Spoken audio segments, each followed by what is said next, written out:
Check the mic and make sure it sound right, boys.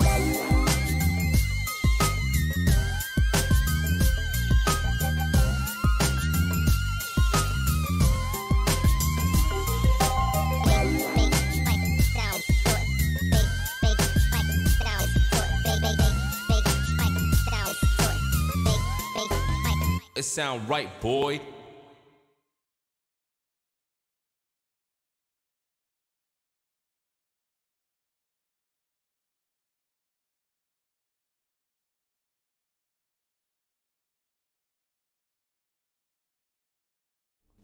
Hello everyone, welcome to the stream.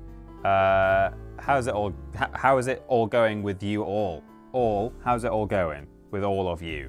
Welcome to the live stream. It's gonna get stressful today. It's gonna get pretty stressful. Not that, I mean, I don't want to start off immediately by saying, oh, here we go. How are you? How was your weekend? Excited for the stream. These streams are a perfect start to my Mondays. Hope you are having a wonderful day, my dude. The intro interruptions begin. You guys there's just too much generosity in this community. I can never even get my first thoughts out of my mouth. But what I wanted to say was, I don't want to start this stream by saying, hey, here's this like really hard game we're going to play and it's really hard and it's really difficult and it's really, oh, it's so punishing. Ugh. Because actually, I really like this game. And it was very kind of the developer to send me a code. I reached out to him and said, hey, I've seen that game you've been making for a while and I heard that it's out soon officially, and please, can I have a code, please? And he was like, yes, you can. So we're streaming today a very interesting game. We're playing, see, I mentioned this on our podcast last week. I said I was going to be playing it. And I hadn't seen the way that it's stylized with like an uppercase letter in the middle. So I just called it PsiloSybil because I thought that's what it was called. I thought maybe the character's called Bill. So I said PsiloSybil, you know, like psilocybin, because it's like mushrooms and the character is a mushroom and that's the thing. The S in the middle is uppercase because it's Sybil, which is also a name, but then presumably it's pronounced PsiloSybil rather than PsiloSybil because Sybil isn't a name. So I said it wrong, but that was before I'd seen it written down properly.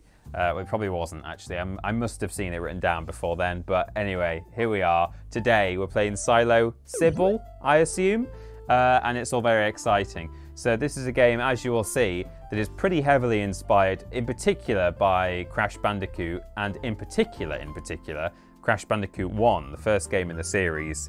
If you know the nuanced differences between all the Crash games, you will see that this is very much a Crash 1 game. But there's seemingly other influences in there as well. It's just, generally, it's a game that's inspired by PS1 era 3D platform games, the sort of mascot platformer, which, if you even know the first thing about me and my video game proclivities, then you know that that's something I'm very into. So this is very exciting for me, that these things are still being made. And not only is it inspired by those games and following a similar style and structure and gameplay makeup as those, but it looks like one as well. It's one of those games, it's a bit of a trend, it's been a trend in the past few years, and I love it as a trend, that is rendered in a kind of a PS1 style. I don't know enough about like video game graphics and rendering and models and stuff to use the exact lingo as to what they have and haven't done here. But you will see that it just looks like a PS1 game. Whatever it is you have to do to a game to make it look like a PS1 game, they've managed to do it. And there's loads of interesting options as well, actually, to play around with. So I'll show you those in a bit. But firstly, let me just say thank you to, I think we had some bits at the start, didn't we? We had, where is it? It's not in the chat. I didn't see it. What? I'm sure we had some bits. I see some subscriptions. Let me go on the events thing on Streamlabs, because either I'm being very blind. Let's get retro. BTW, no generosity here. This message is entirely self-serving. Any perceived goodness is entirely coincidental.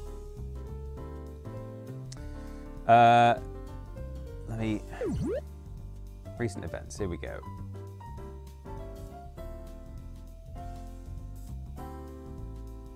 What? Oh, here we go. Right, hang on. I've got it. Here it is. I don't know why it's not coming up in my chat. I couldn't see it in the chat, but it was this one. Hi Peter, how are you? That one. So, hi Peter, how are you? How was your weekend? Thank you, Stephen, for the bits. 100 bits there.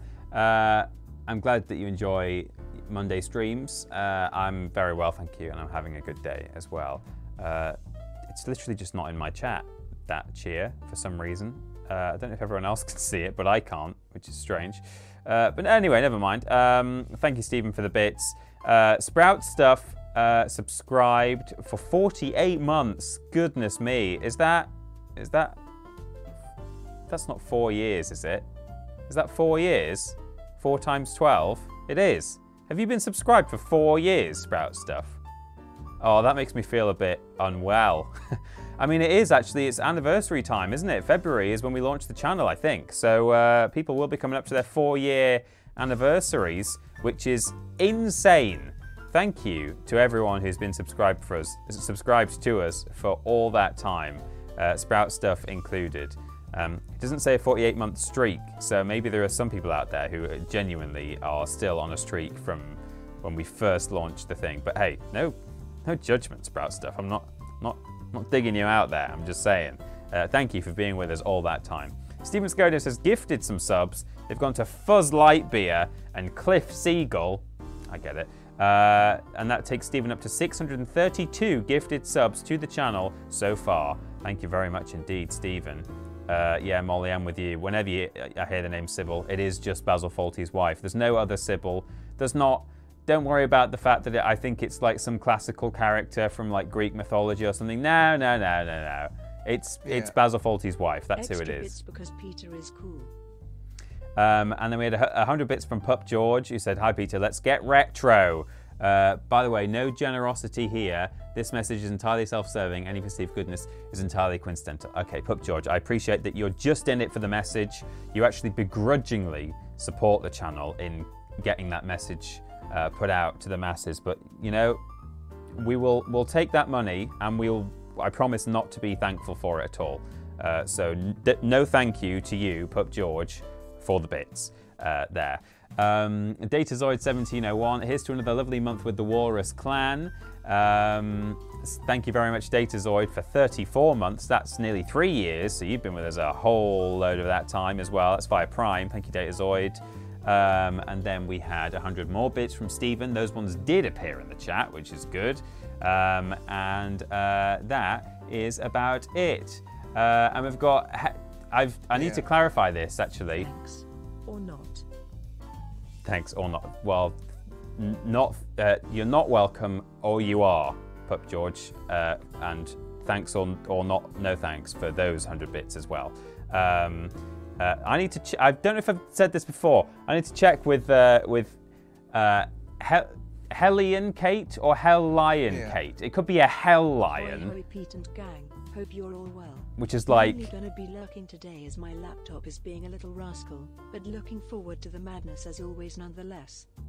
I can't remember if I asked this last time you were in the chat, Kate, but I wanted to establish whether it's a flipping Hell Lion, like a sort of diabolical big cat, or if it's Hellion, like million.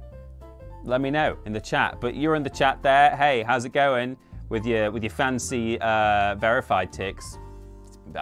I'm always jealous of those when I see those. We're verified when we chat to other people with our TripleJump account, but my personal account isn't verified because I don't stream with it. So it's always nice to see big ticks. Did you pay Elon Musk for that? Did you? No, probably not. We've got a first-time chat from Adam Wade 007 who says, "It's my birthday tomorrow." Well, happy birthday, Adam Wade. And 100 bits from Pup. Oh yeah, done that from Pup George. 100 bits from Jack, who are going to be lurking because your laptop's being a rascal, but looking forward to the madness. Wonderful. Thank you, Jack, for the bits. A Hell Lion would be rad, and maybe I've missed a trick there, but the first way, okay. But I can just call you Kate. That's fine. I will just call you Kate, but I like to read people's names or I automatically read people's names in full when I see them, but sure. Thanks, Kate. Lovely. Should we play the flipping game? What I'm going to do, actually, is just... I never actually said live now on Twitter, so I'm just going to post that. Team TripleJump.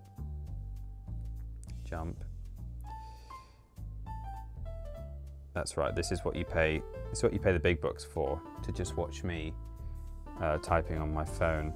And I'm going to do it for my personal account as well, where I've tagged the developer, which is Bad Vertex, I think they're called, at Bad Vertex Dev on Twitter. So I'll quote tweet that. I'll put live right now. Done. Right, let's play the gosh darn game, and you guys will see just how difficult it can be at times. We're going to have a great one. So here we... Oh, yikes, dropping my phone and everything.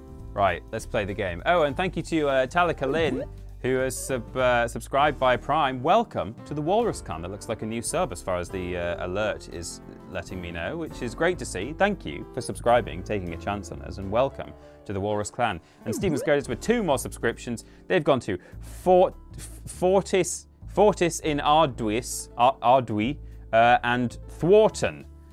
Amazing. And the hype train is leaving the station. It's all very exciting. And Bugsy Malone as well. Bugsy Malone 88 subscribed via Prime for 29 months. That's nearly 30 months, which is great. It's great. So let's do it. Oh, and I said your name right as well. Well, that's good to know. It's very good to know. So let me quit to main menu.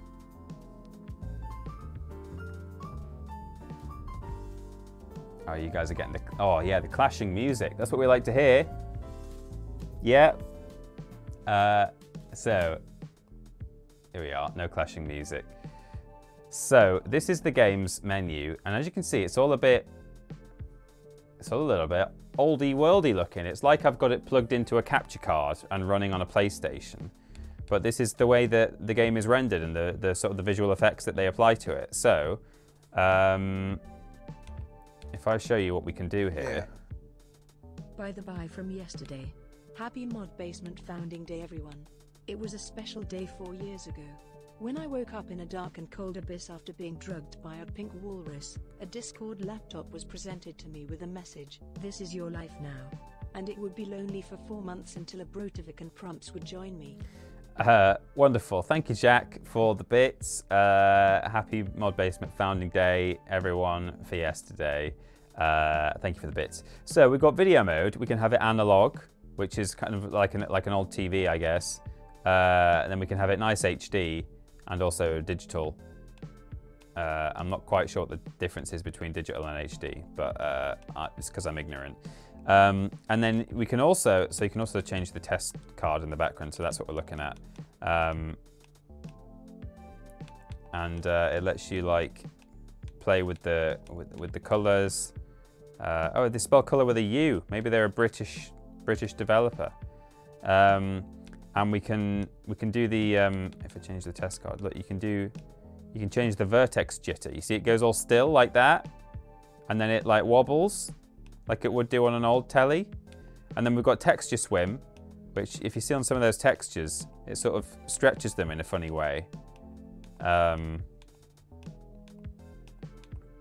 Which I don't know exactly what dictates that stretch, but again, it's a bit of an old style thing. So we can play in nice crisp HD with like, you know, 24-bit color and no vertex jitter and no texture swim, you know, looking crisp as heck.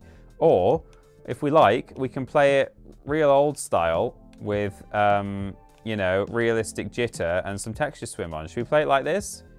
Should we really get into the old Crash Bandicoot 1 visual stylings? Let's do it. Right, so we've got arcade mode, which tells us You have to finish levels in order before you run out of lives. There are no tokens nor mushrooms, and your progress is not saved. So I think that's basically kind of a survival mode, whereas in the standard game, there's no life counter, and it's just as well because you're gonna die. If I press X, this is our character. This is presumably Sybil, or PsiloSybil. I don't know what her name is exactly, but she is a lovely mushroom lady with a mushroom head. But there's some great skins unlocked from the beginning. We've got Marsupial. That's clearly Crash Bandicoot. This is cool. Look, you know who that is, surely. Recognize her? And then this is Battleotl. This is, what's that game called? A person was making a Spyro fan game, and then they got a cease and desist from Activision because it was before the Reignited trilogy had come out, and they made them change the game, or well, they told them to just stop using Spyro, and then they chose to do this thing instead. I can't remember the name of it now, but it's another 3D platformer. It's basically Spyro, but you play as like a bat thing instead. If anyone remembers the name of it, let me know. We've got these. We've got Cookie, Witch, like a wireframe. This is the Bones one that you see when you get electrocuted to death, which is nice. Oh, Lucy B says you played the Battleotl game, but you don't remember what it's called. Yeah, I can't remember off the top of my head. Feline, Beach, Default. So we'll go deep. No, let's go Crash Bandicoot for now. And again, like Crash Bandicoot 1, you have this island that you move around, which is very fun.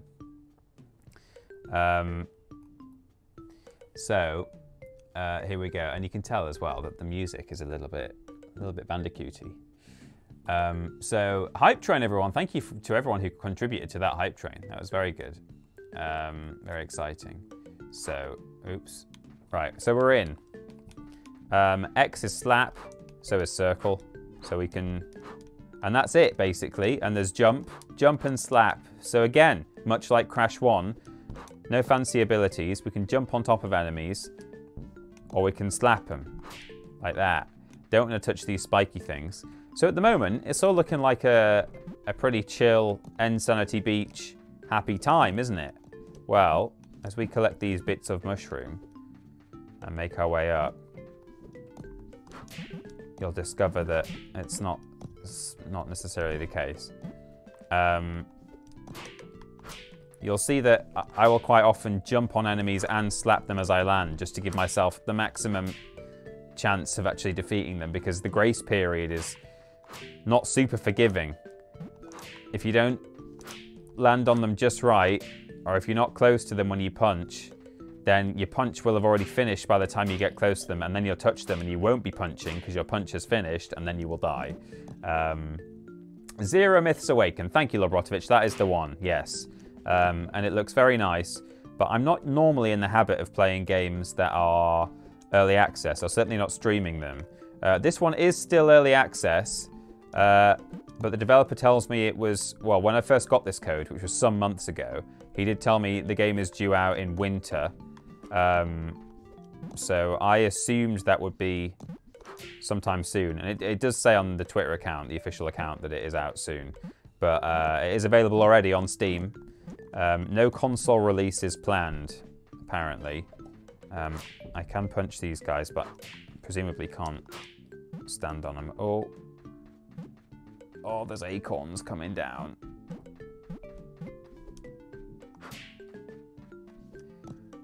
And then, look, this is a person. I know it doesn't look like one, but it's a person from The Last of Us. Foster, this warp pad will carry you to the next level, dearie. A lock on my head? Don't be ridiculous. There is. Look, it's up there. See it? That's because we've only got 34 out of 46 shrooms. But don't worry. The level actually continues a little bit this way.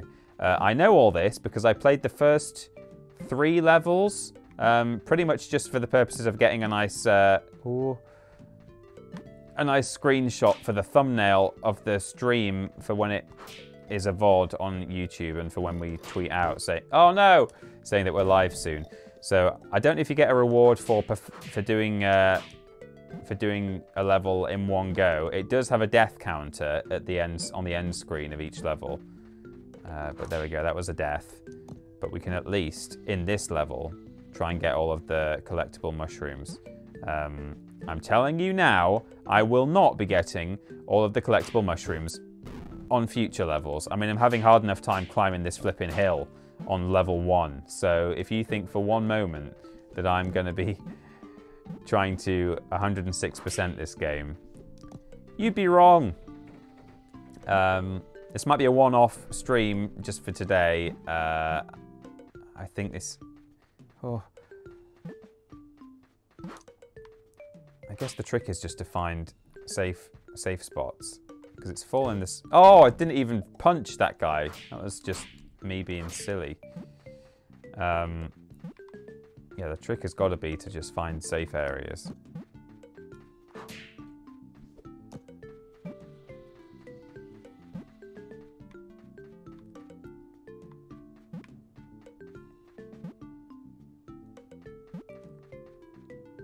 Okay, so is that mushroom safe? Yes, it is, pretty much. And then up here is safe. And then all the way up the left side of this ramp is pretty much safe. I'm going to take out these snails, because I've got to come back this way in a bit. Okay, kill the pigs. You might think, what's the point of those pigs right now? They just stand around and do nothing. Well, in due course, they will become slightly more of a threat.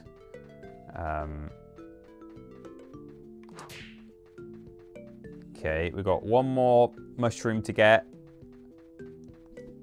And it's here. And we've got a checkpoint. So now we've got to backtrack. Isn't it so PS1-y? Big time PS1 vibes. Now there's a pit here somewhere. Okay.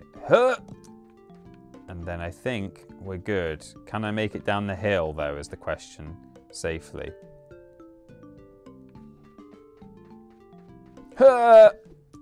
Oh, terrifying. So now, if I speak to this person, old Foster's freed. See? No lock at all. Now hurry up. There's much more to do elsewhere. So I think that's basically just... I died 3 times.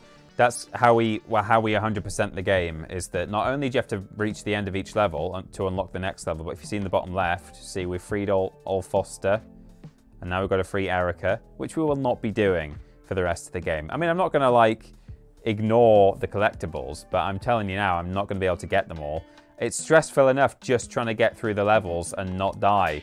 So, oops. I mean, good example there. No, that's a bad example. That was just me not jumping on it right. So now we've got this, we're in a hotel here, and there's a load of roaches. So there's electrical cables, which we can jump over, but you can also actually step on the edges, which is useful information for later on.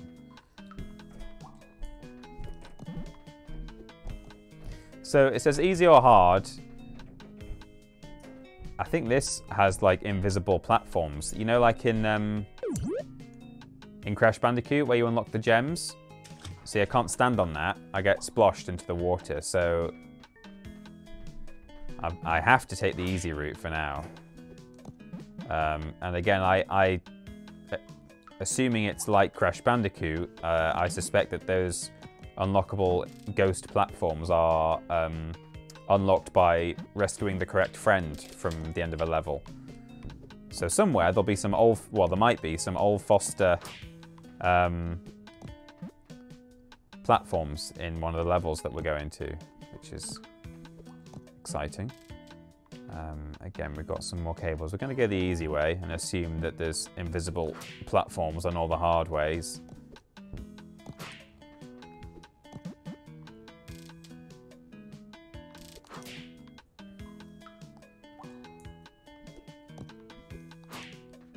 We've got Duo Goliath, who subscribed for 34 months. Happy Monday, one and all. Hope you all have a fantastic week. Well, I hope you all have a fantastic week as well, and I hope you do too, Duo Goliath. Chalka Cat says, I discovered all the worst of lists and everything, and I was eventually able to start a normal sleep pattern again. I credit TripleJump with that, so thank you. Oh, well, that's good to hear. We helped you sleep. Oh, it says above, I discovered you guys back at the beginning of 22 when I was having trouble sleeping after my leg amputation. Oh, Talika Lynn, sorry to hear about that, but glad that we were able to help you with your insomnia. Oh, there's some. I think we're going forwards. I don't know much about the soundtrack of this game. I don't know if it's if the developer got someone in to do the soundtrack for him, or if he's done it all himself, because sometimes these devs, they do literally everything themselves. So now we've got a checkpoint there, and now we have to jump across these balconies with spiky plants and cockroaches, and it's all very claustrophobic, and there's a flying flipping brick there. No, it's like a toolbox, isn't it, or something, or a suitcase. And these will snap me and kill me. Like that, if I'm not careful. So...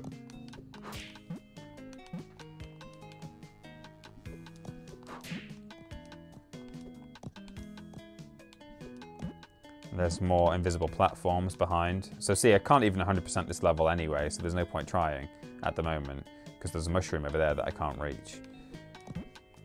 Oh!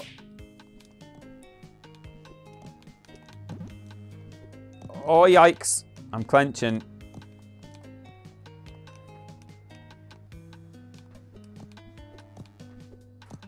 I made it! And here's Erica. I got one. Listen, what did the sushi say to the bee? Oh man, we'll never know until we get all the collectibles. What did the sushi say to the bee? Anyone? Any offers? I died 3 times again. Okay, could be worse.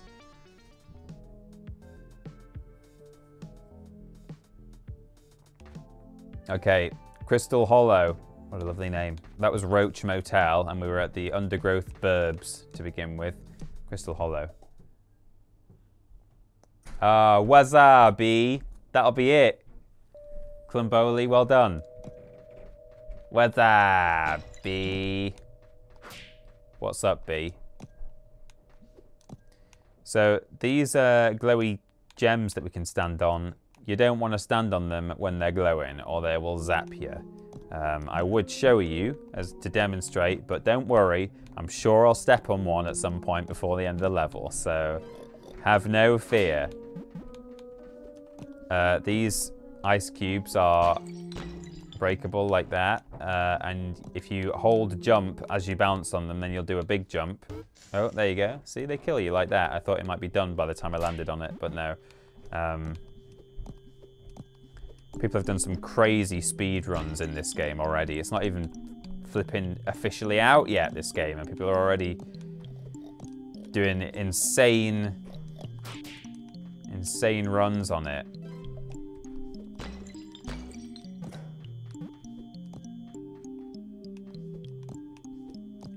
Oh boy. Oh no. See, again, in the top right there, we had an invisible platform. So again, not possible for me right now to 100% this level, which is good because it takes the pressure off having to collect all this stuff, because I know that it ain't going to happen. So why bother? That's my philosophy in life, really. On, off. Oh no, I fell.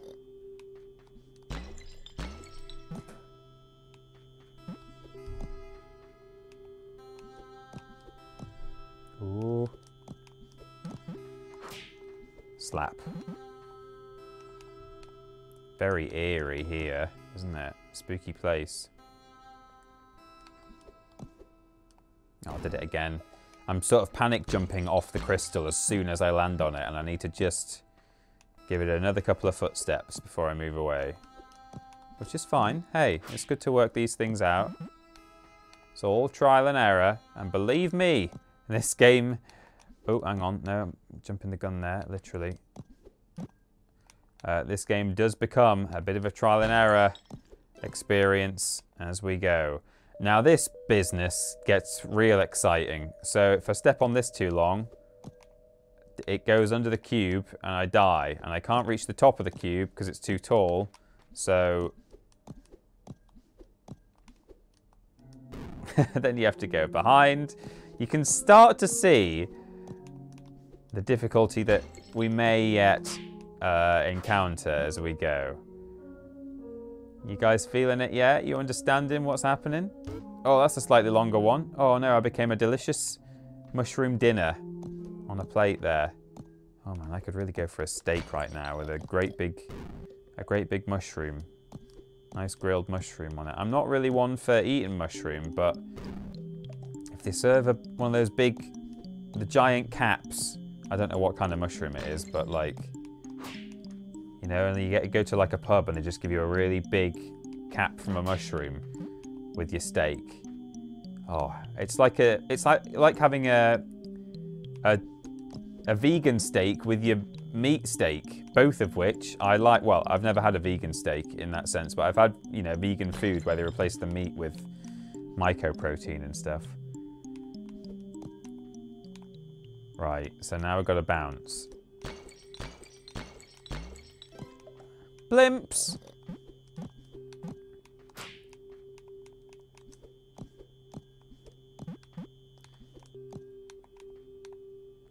Oh god, I remember this. Huh.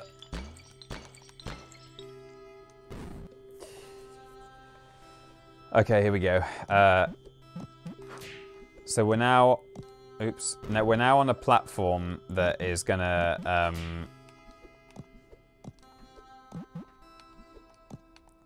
have us pushed off by cubes. So we have to hop on top of the cubes and then stay in the air long enough that we can jump back on the platform, and then we jump on this one. We have to whack the pig before we get on top of the platform, otherwise we'll die instantly like I just did there.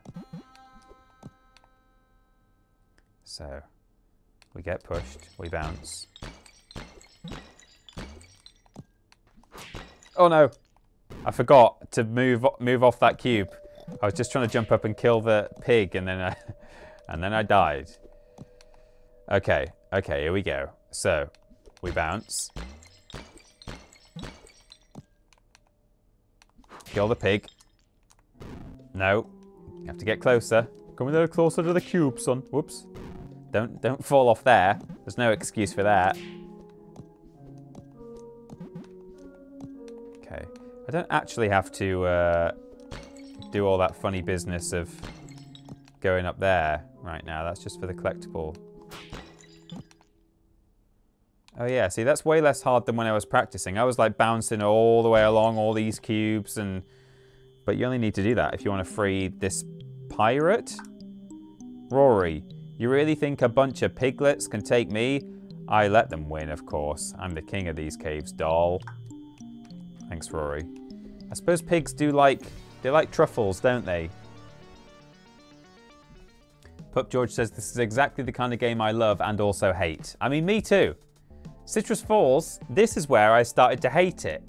Not in the sense that I dislike it and think it's not a good game. I actually thought that visually, this is one of the nicest levels. Look at the big slices of lemon. But these flippin' bastards. Can I say bastard on the... Oh, I didn't even walk under the first one. Don't worry, I know how to get under the first one. But, it's like a plant that does a Mexican wave with its vine.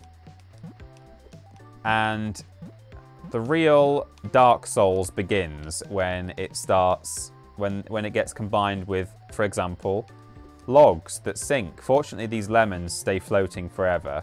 Oops, that was me just pressing the wrong direction. Apologies. I'm using my D-pad because I find it easy with games like this sometimes. Or certainly on the previous level when everything is literally just on a grid of 90 degrees. I don't necessarily need the D-pad so much for a level like this, but there we go. So, oh, that was really just falling as I landed on it, but fine. There may be some mushrooms later on that I can't collect, but... So, here we go. I mean, this is not too tricky. You know, we're just playing up the creek or whatever. These pigs can now throw lemons at us, but fortunately, we can punch it out the sky like a pro. And now here is where I spent some of my morning. Hopefully it won't take me as many attempts now that I've done it once, but yeah. It's just like staying on the logs and then knowing when on earth to try and jump, either jump over that vine or go underneath it, because you can do both. You can either, you know, walk under these vines, or I was trying to walk around it there, or you can jump over it when it's at a low point. And I think because I'm jumping from one log to another, I'm trying to show you that you can actually jump over them, but let's see if I'm able. Yeah, like that. I think because I'm jumping from one log to another, I have to think about it in the sense that I'm jumping over the vine, not going through it underneath, underneath an arch. So I have to jump to the next log at the moment at which, can I get around it like that? I'm trying to just cheat around this vine here. I'll just walk under it. There we go. But yeah, lovely color palette here. There's some really nice level variety. I've seen little clips from, forgetting about the pig now. I've seen little clips from the development of this game, so I know some of the levels that are coming. And there's like a chocolate one, and there's like a computery one. You're inside a computer. There's one that looks like it's a bit like Slippery Climb or Stormy Ascent from Crash Bandicoot, which, you know, is horrid. Okay, let's go again. So, oh, I just flipped it up. I got over the vine and I just...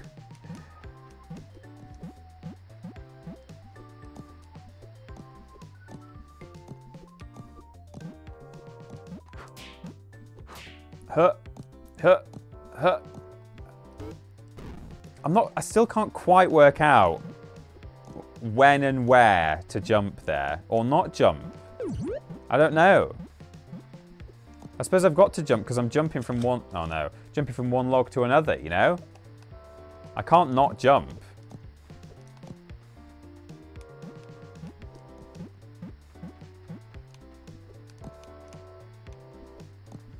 Therefore, I've got to go over the vine. That's what I need to just get into my head. I'm going over this vine. I'm not walking under it.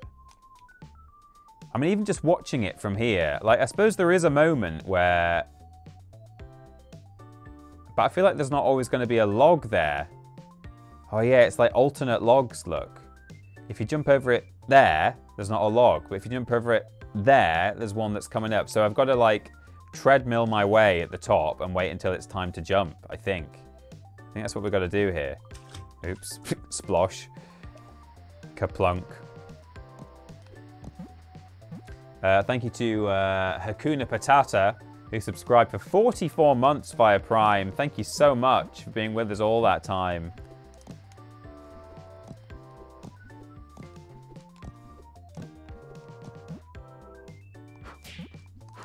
Oops. Can't even get that far now. No. So you can probably see why I spent a bit of time here this morning at this part of the level. The rest of it is all right, really. After this level, though, there's a boss fight, and at that point, I quit the game. I didn't rage quit the game, but I had, you know, I had some work to do, so I had stopped playing. But what little I played of the boss fight was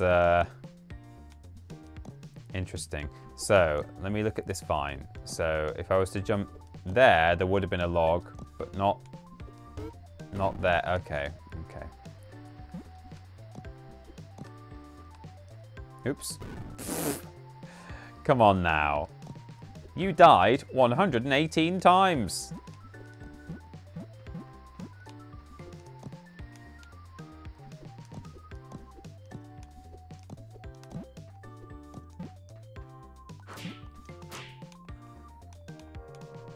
Oh, steady now.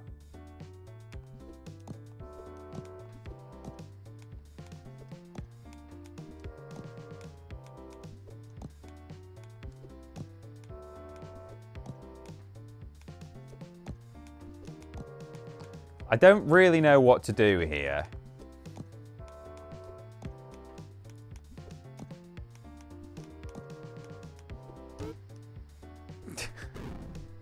It feels to me like when the vine is like at its lowest and it's time to jump, no matter which log you're on, it feels like it's just slightly too far away from the vine. I don't know. Can you jump over the vine, says Steven. That's what I'm trying to do. That's the whole thing. I'm trying to jump over the vine.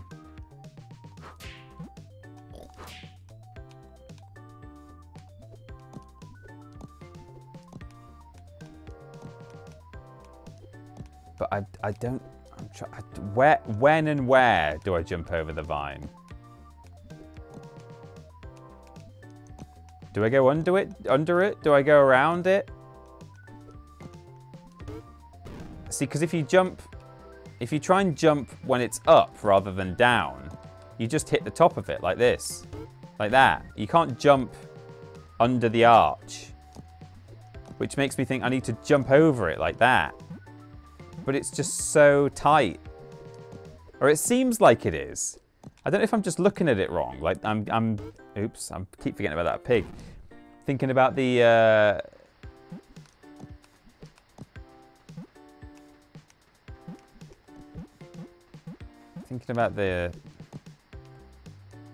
depth of it wrong, perhaps. I might be perceiving it wrong.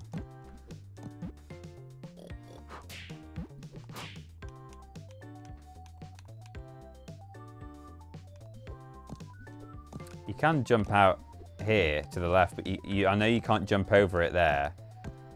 So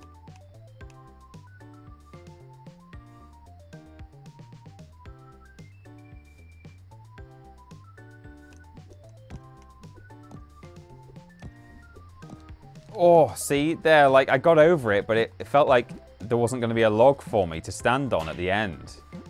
Fortunately, it was just coming up out of the water and I landed on it. I think that's why I wasn't jumping at the right time up until that point, because I was like, there's not going to be anything for me. There's not going to be a log. I can't jump right now. Here we've got a vine flipping around. And I've got a slice to jump. Oops, I've got a slice of lime to jump on.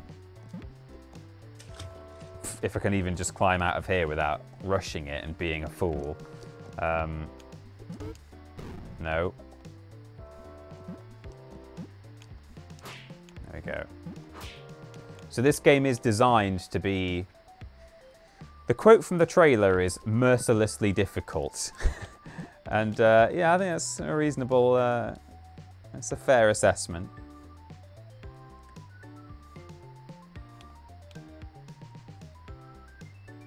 Okay. There we go. I went for it. I managed it. Oh, steady now. There's one there.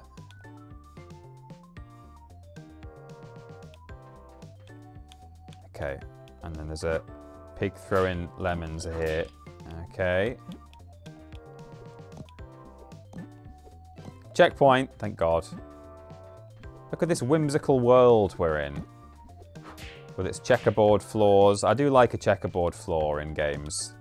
You had checkerboard floors in Spyro in some places. It's very nice. Not just in games. I like checkerboard floors anywhere. If you live in like... Oops, that's gone. If you live in like a nice London townhouse and you've got checkered tiles in your hallway or something. It's great. Oops. I'm running. I'm rushing. Being impatient. An impatient boy. There we go. So, let's just watch the behavior of these logs. There we go, right. So go up the stairs. Clamber out of here.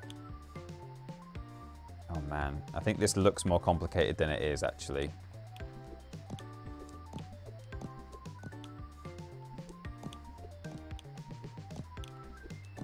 There we go.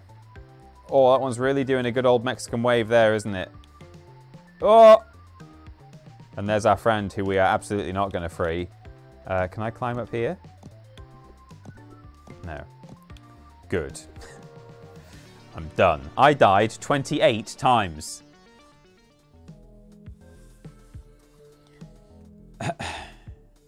Goodness me. So now we've got Chef Porcini. It's a boss fight with a proper Crash Bandicoot 1 style health bar, and there's just 3 platforms of delicious food floating around in the soup. We can jump on the meat cleaver and then bounce on his head, but then really it's just a case of not being on the platform that he's about to jump on. Also, not getting hit by the cleaver. And also not falling in the soup. If you're going to jump because you know he's going to come for you, then you got to make sure you don't do the wrong thing. So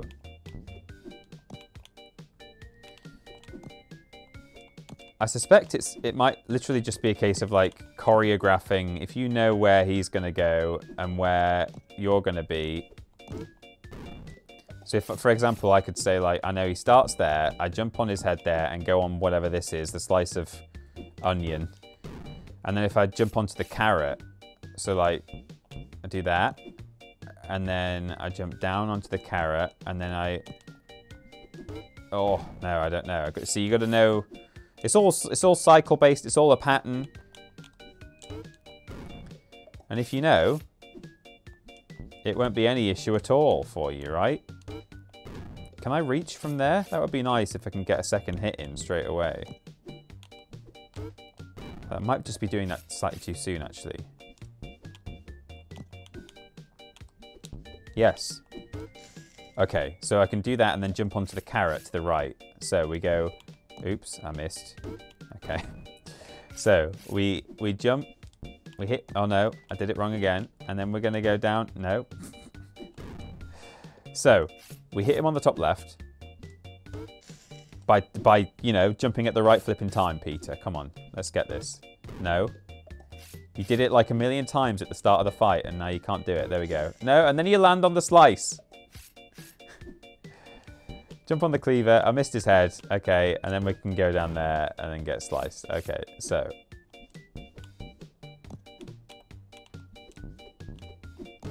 Okay, so those are the first 2 steps.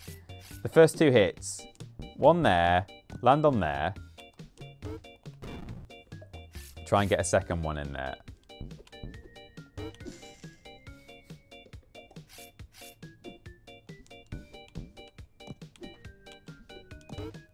I'm jumping too soon. In fact, can I... Oops, I forgot to do the first hit there. If I... do the first one, get him off there. Then if I jump on the carrot... Yeah! See, that could be a better place to be. So, come off it. And as soon as he's off it... Right. Okay. Okay. I like it, I think. Jump onto the carrot. Right. Okay. I mean, that's easier than what I was doing before. I know I'm saying like, oh, I've discovered something, and actually I'm just dying in a different place, but... Although I don't know if I can make it to the carrot from there.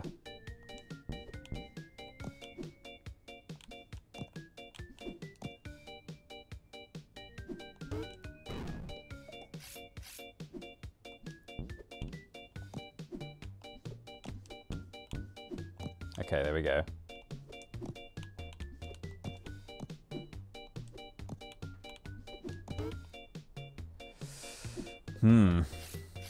I was trying to freestyle it then. I was like, oh, can I just like wait until various opportune moments to get a hit on him? But I think if you don't know where he's going to be and where you're going to be, you can end up in trouble. Although it looks like I might be able to...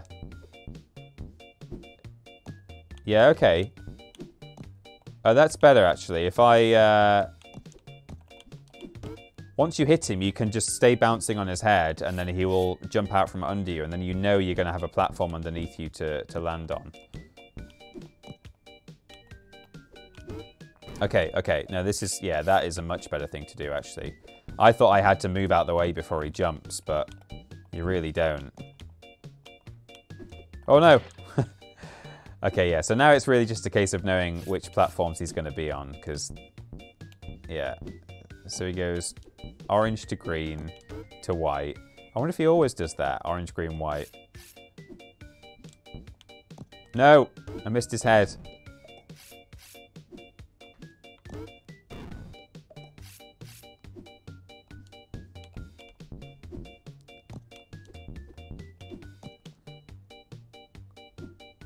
Orange, green, white. Maybe he always does. Orange. Yeah, I think he does. Yeah, he does. Okay, he does. I think the platforms might start to move quicker and quicker as you go, just to make it even easier for you. But that's good to know. We're learning, you see. We're using our monkey brains. So, we'll go on there. Oh, steady now. Not close enough to... Oh! Oh, jeez, I managed to stay alive a very long time there. Okay.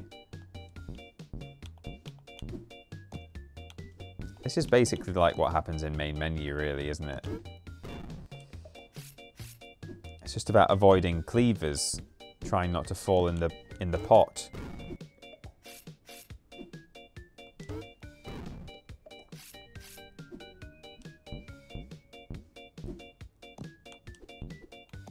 Oh man, no, steady now.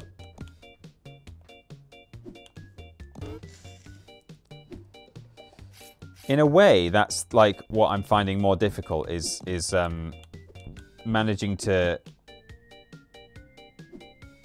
actually be on a to like catch a platform. You know, if I could just like the jump height is or the jump distance really is it doesn't give you a great deal to work with, which is, you know, fair enough, but I don't have to get him every time though. Like I'm sort of wanting to hit him every time he does a swing, and that's not necessarily the way to go.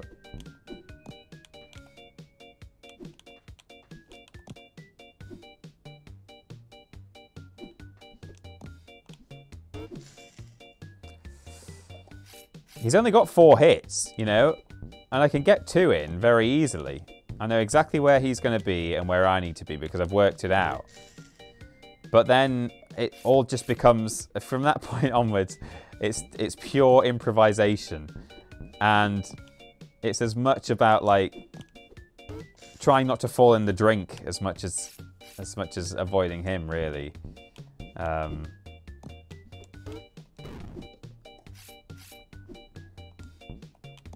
come on.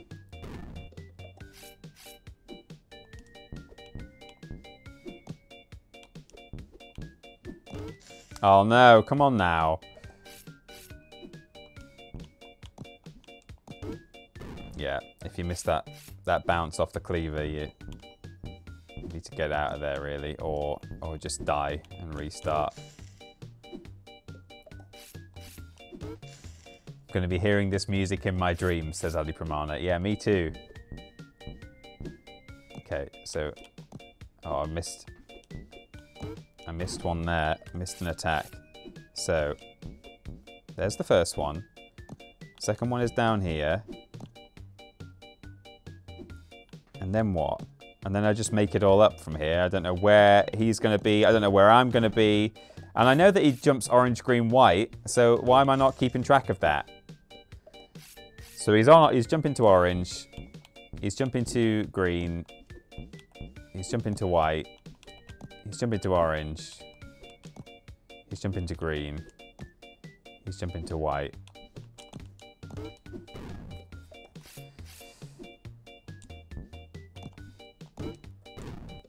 If I keep that in my head, that might at least help me work out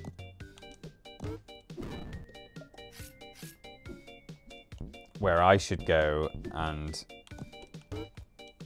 whether his cleaver is actually going to come past me enough to make a swing. If you didn't have to bounce off the cleaver, this boss fight would be straightforward as hell. But it's having to get that bounce. That's what's doing it, you know? No! Oh! Okay.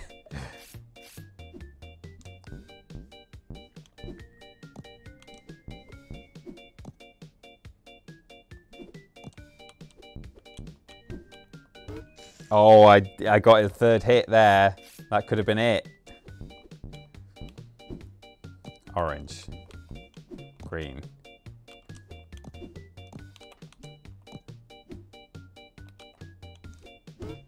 Oh, man. I almost wish he attacked a bit longer. Did a couple of rotations with the cleaver. Try and get me, you foo. Come hit me. I do that quite a lot, don't I? On that second hit, I end up falling in the soup. I think I'm just hitting a bit of liquid on, like, in the foreground that's perhaps like slightly out of frame. This feels it feels doable. It feels just out of reach. Well, not out of reach, but it feels like I'm only a couple of attempts away. It's one of those games, you know? It's like a Super Meat Boy. It's got a really quick reset. Oh, man. And you're like, no, I can do it this time. No, stop doing that. See, I'm learning all these like little mistakes that I'm doing. And eventually I'm gonna like master each one. Like, don't fall in that, like don't miss that leaf. Don't miss the broccoli after the second hit. Do not miss the broccoli. Don't get cleaved either.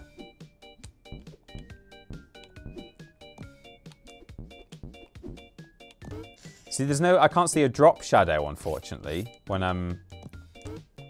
Although, weirdly, there is one above... That's weird. Does the leaf... Oh, it does have one there. Maybe when the boss has been underneath you. I'm sure I'm not seeing a drop shadow there. Is there one over the soup? Let me try... Yeah, there should be. I'm trying to, like, line up my shadow so I can land on that broccoli, but... So there we go. We get him. And then... Oh, yeah, see, it's just because I'm so high. Because I bounced off his head. The shadow is, like, tiny in the sky. And then suddenly, you're, like, falling out the sky and a shadow appears. But, yeah, okay.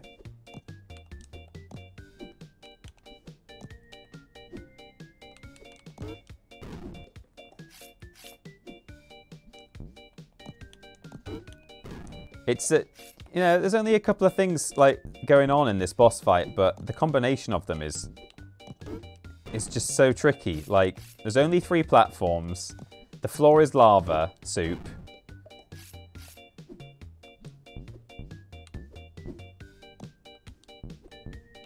And that's basically it, really. And yeah, all right, he's swinging his cleaver at you. I wonder how many times I've died now.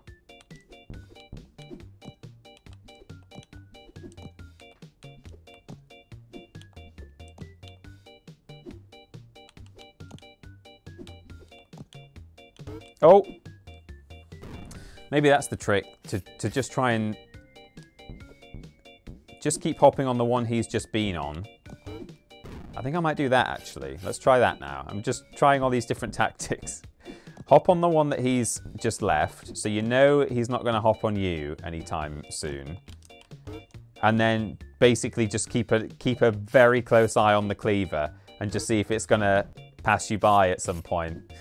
Just hope for the best. Stand where he's been. Oops, I just fell off. And if the blade comes past you, jump on it.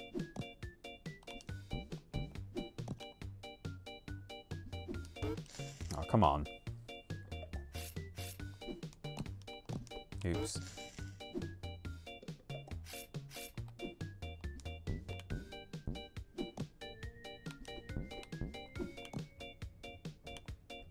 Okay. Up on there.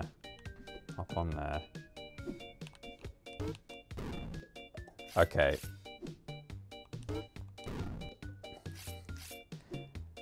I did warn you all, this was very difficult, this game. This is not even the hardest boss, apparently. I mean, obviously it's the first boss, so it's probably the easiest, but there is an early boss that looks hard as nails, and I've seen a couple of people who've also played this game talking about it on YouTube, saying that it is very difficult. It's got a checkpoint halfway through it. Oh no. Okay. Oh, he just jumped across and axed me.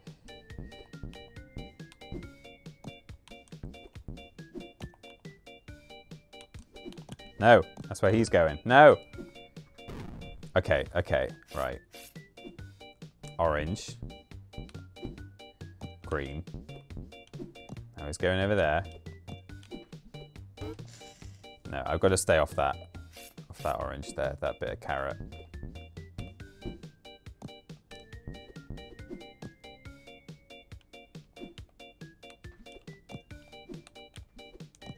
Okay, now he comes around for an attack here. Oh, there. See, I don't know if I can. I probably can't get him there.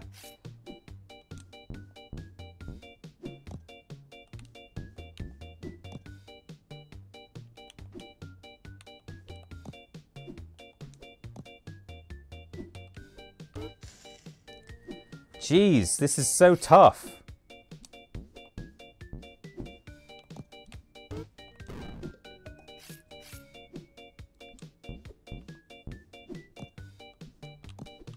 Because the platforms... Oh, I didn't even get my second attack in there. The platforms rotate around each other as well. So not only is he spinning with his cleaver...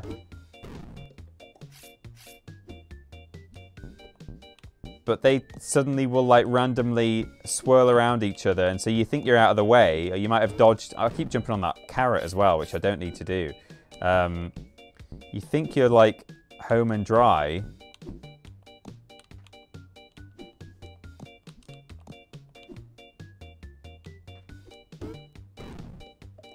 He does actually, when I jump on that white one, he does bring the cleaver around.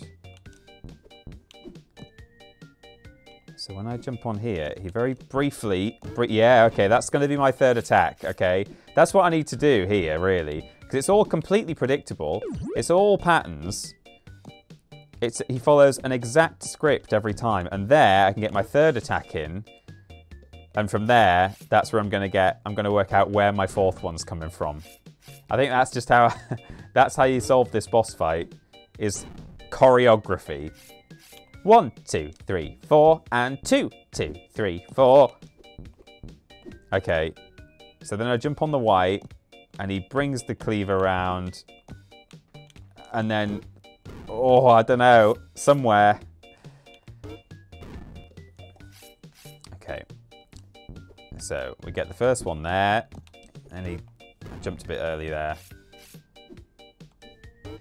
I feel we're close now, guys, he says, dying on the first strike. So, carrot. No, I'm jumping too soon now. I'm getting a bit excited. Right. So, we got him there. We get him there. And then when he's off this white, we jump on it. He brings the cleaver around, and I missed it. It's a quick one there. No sooner are you on the slice of delicious looking... Is that like red onion or something? Then you almost have to jump off it straight away. Oh, and it's quite hard to hit him there as well, because the food starts moving that much quicker. Oh no, I forgot the forgot the first attack. Okay. Okay. Right. Onto the what I'm calling red onion. Don't get hit as he jumps. We're jumping across each other there, so tricky. Oops.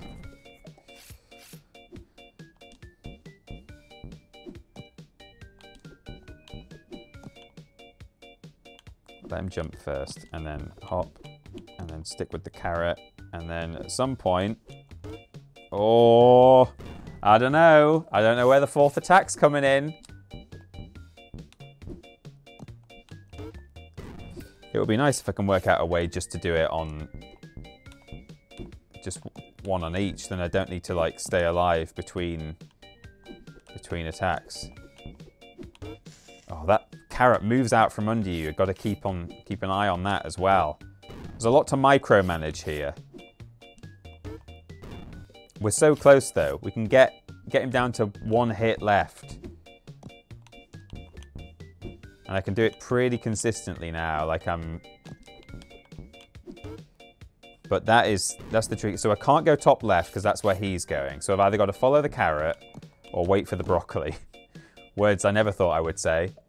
I'm going too soon there, hang on. Went too late.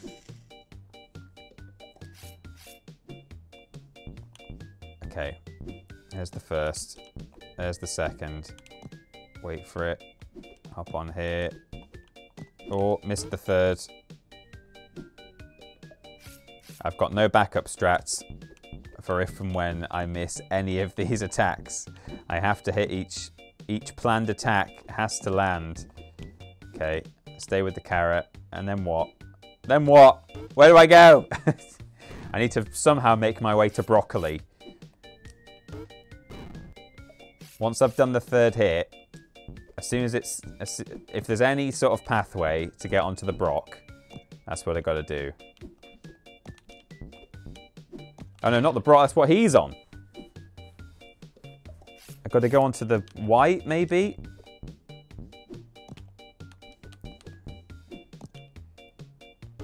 Oops, just walked off that. I just don't really like being on that carrot. I don't know why. Much rather try and get back onto the oh no, onto the onion.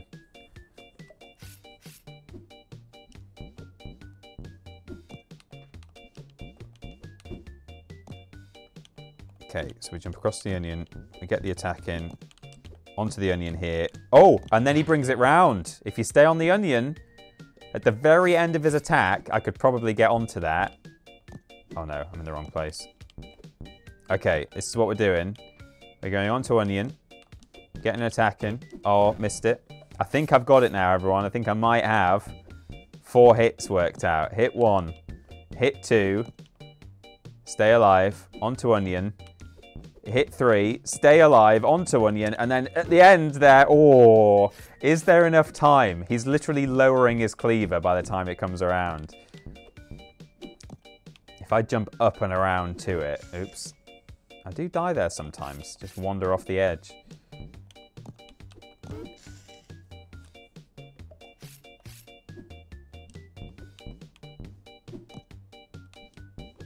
Okay.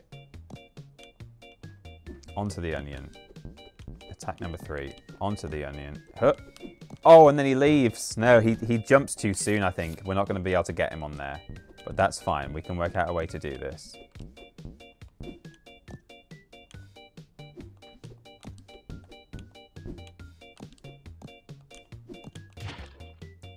Okay.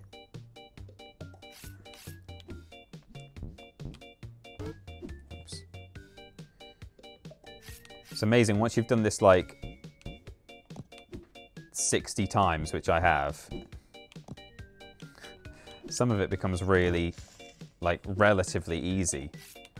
Like, stuff that you were struggling with right at the start is no longer an issue. Oh. Unless you jump too soon onto onion.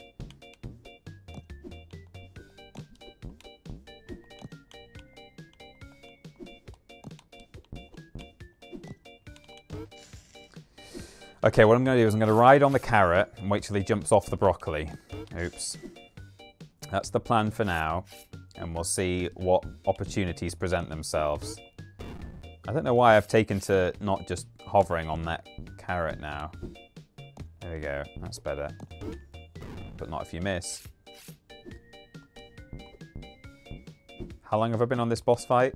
Like half an hour?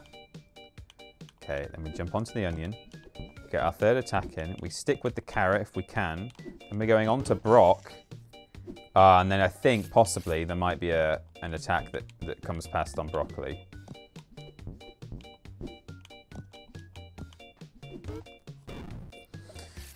Yeah, there may be an opportunity for hit number 3, hit number 4 even.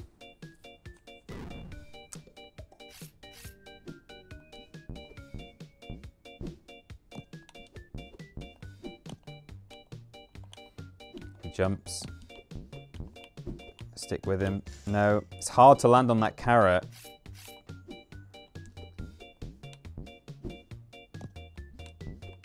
It is so within my grasp. No, I forgot about that. Hang on. Stick with the carrot. Oh, yikes. I panicked there. I didn't even mean to land on the onion. Came down looking for carrot, landed on onion. On to Brock. Jump across here. Attack number 3. Stick with him there.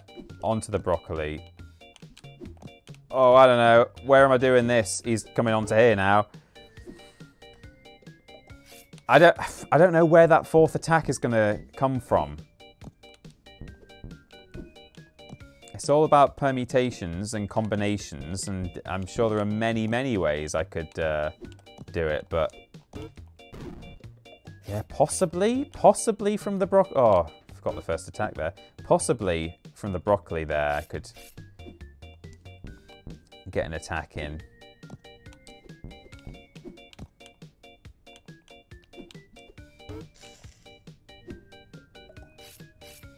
It's 420, is it? Yeah. Happy 420 BBBB blaze it my dudes Lord 16 dab. Since this is the Dark Souls of games with a PS1 style, so here are some difficult jokes. What is a cake's favorite movie? Pie Hard. Ha ha ha. Why is it hard to relace a clown? They have big shoes to fill. Hi E. Where do you go to study the most difficult ice cream recipes? Sunday school. Ho ho ho. Why is it so hard to tell a communist joke? It's not funny until everyone gets it. Ha ooh ooh. What's the hardest cult to join? A Diffie cult. Hi who. Yeah. BBBBBBBBBBBB PS1 BBBBBBBB carrot BBBBBBB chef porcini BBBBBBB extra difficulty BBBBBB blaze it. Adi Pramana says, imagine if there's a phase 2 after. If there's a phase 2, I am jumping in the soup. This is why I don't like soup. People ask me what I've got against soup. I must have known this. It's scarred me so much that it's like retroactively worked back in time and affected me my whole life. Lobrotovich and Steven Skodas, thank you for blazing it. BBB blaze it, my dudes. 100 bits each. Thank you very much indeed for those. Excellent jokes there, Lobrotovich. They brought me a slight bit of levity. Right, let's go again. I've forgotten everything. We're back to square one. No, I've not. Well, I hope I've not. Onto Onion. Onto his head. Follow him. Onto Brock. If possible.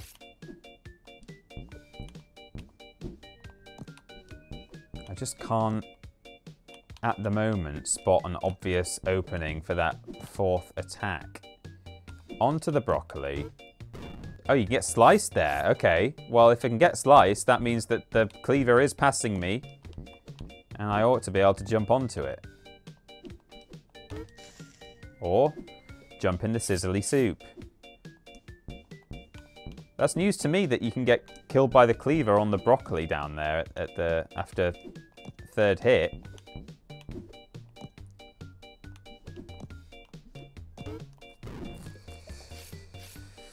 Okay.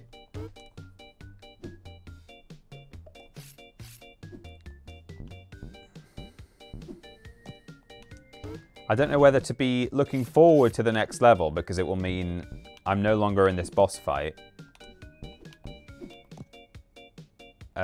Or whether I should be scared because this is the first boss and maybe the level that comes after this and all subsequent levels are just too hard for me.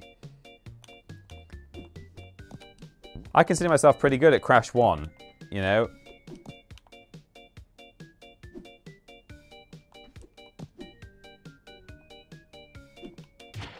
I keep forgetting that's where he goes on to. I like jumping on that onion and then he ends up on it very quickly.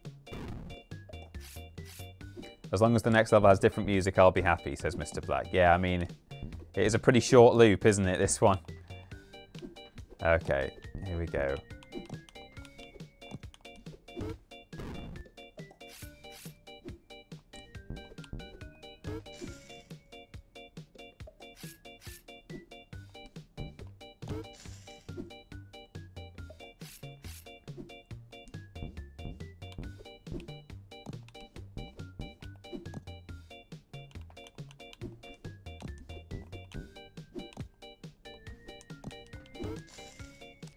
I don't know where the fourth attack is going to happen. Where am I going to get this fourth hit from? I cannot fathom it. We jump onto the broccoli. He nearly kills us there. Oh, I got him. I panicked and I got him. I died 178 times. Flip me. Yeah, don't I know it. Right, let's go to Mystic Castle and save Bjorn. Shall we? First try. Soloed it. Oh man, this looks like it could be slippery climb.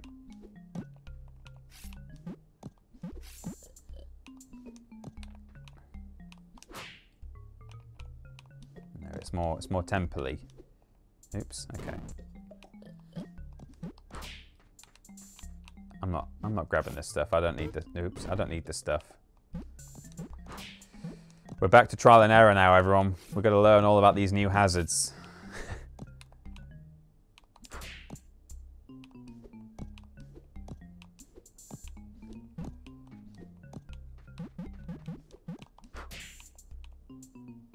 Oh, okay. Right, Crash Bandicoot never had this. Oh, I got hit by a bit of scenery in the middle there. I don't know if that was a one-off or if it happens all the time. Let's experiment and find out.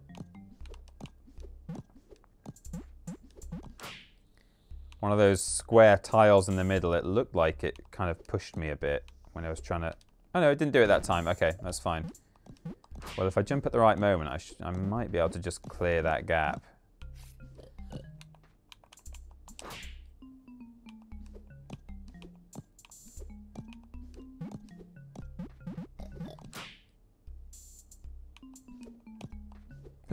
Like that.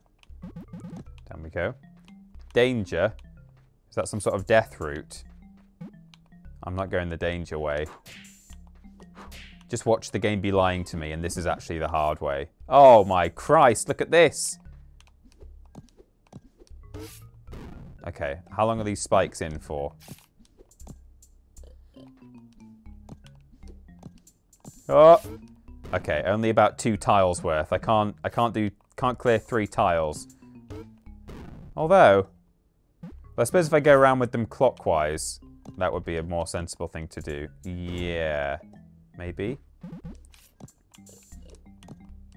Oops. Come on. No, what am I doing? Oh, no, hang on, wait for the cycle. Okay, onto this one, then onto there.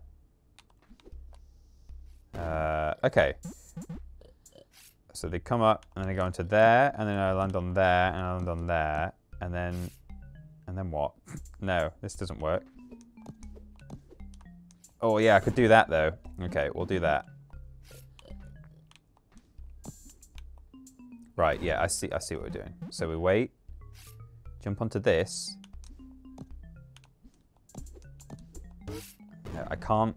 I'm trying to get to the non-spiky platform at the far end. That one there. Just wondering if I can do it in time. Oops.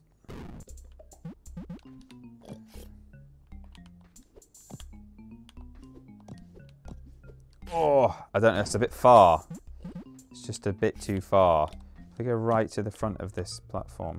No, I've left it too late now.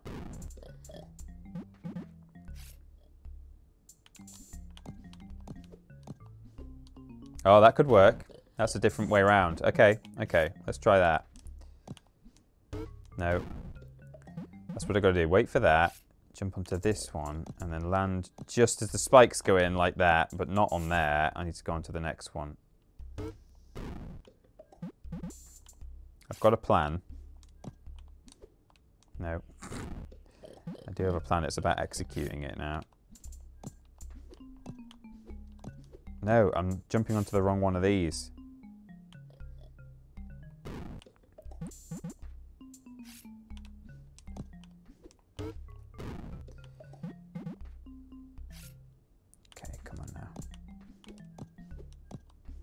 There we go. That was the intention.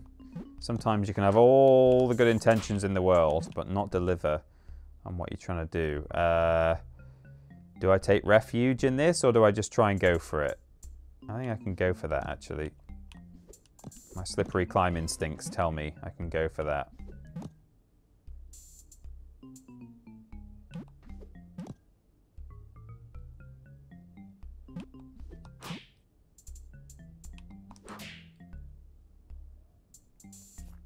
Oh, it's spiky. Oh no, it's frequently spiky. Okay. I might have to clear all 3 platforms, I think, and work out which, because one of them might be better than another. But that's fine.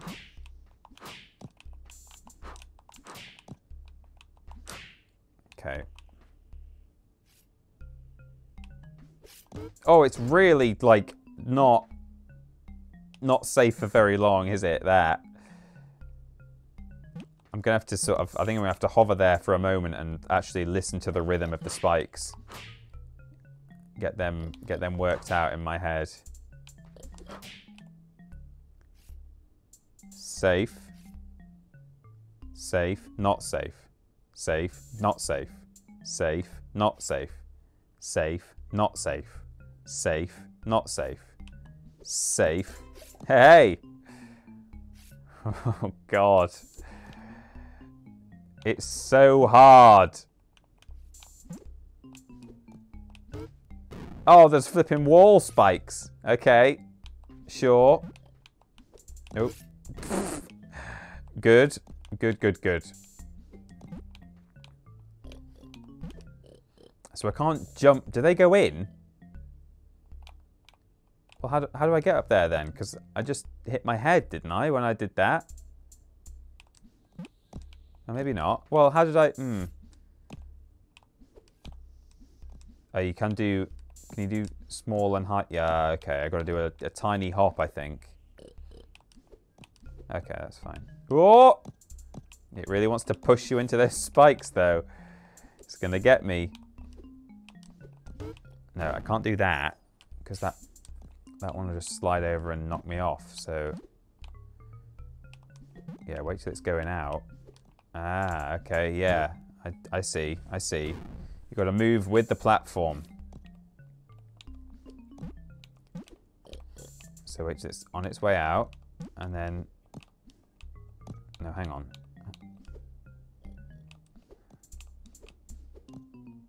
Okay, and then there's no rush here, so I can just... Right, good, good. I bet there's downward spikes at the top of this thing. No, there aren't, okay. I thought it was just going to push me up into more spikes. Oh, there's a... Is this the way out? Oh, what? Oh, I was underneath that, was I? And it pushed me through the floor, I think. That was a bit... I couldn't quite work out the depth. Oh, man.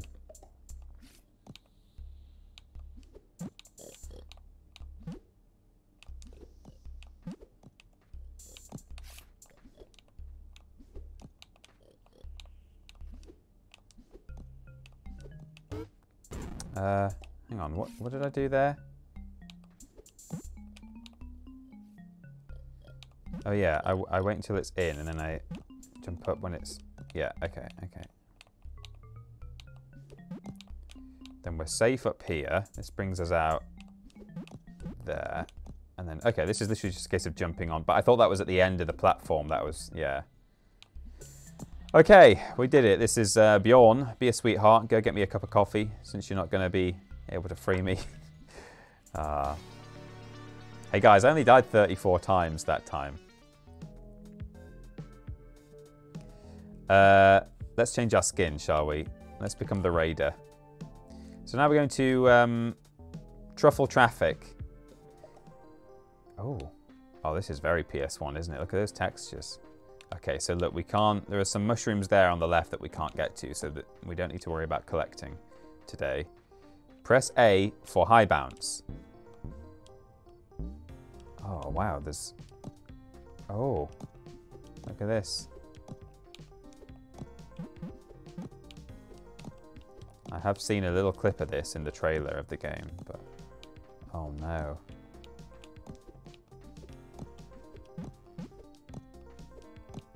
This is a bit like that level in Crash 4, but I wonder if this was designed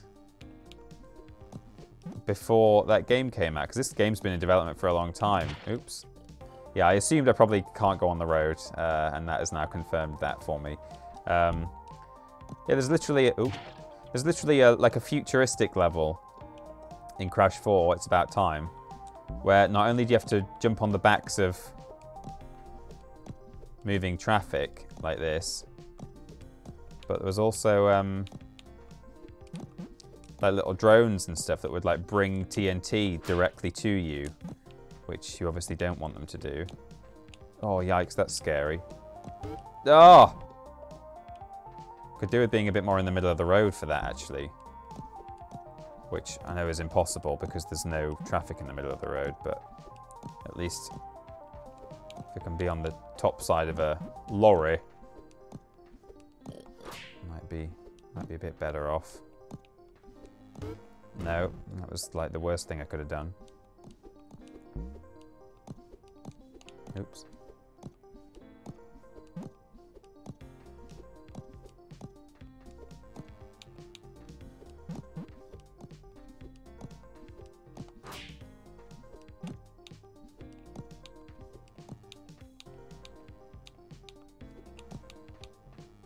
Oh man, I'm not quite sure.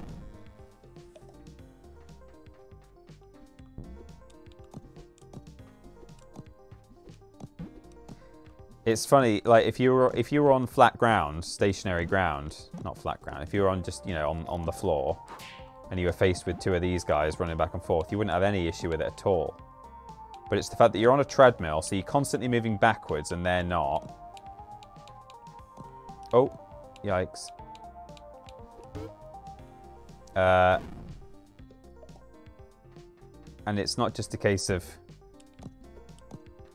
dodging them, but making sure that you're not going to fall either between the cars, nose to tail, or between the cars in the middle of the road.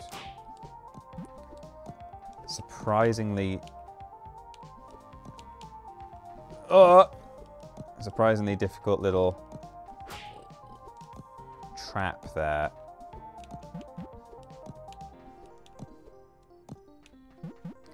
Give me a checkpoint, please. Okay, I did it. Oh, little tuk-tuks now. Oops. Oh, they're bouncy, are they? Okay, okay. I've learned something.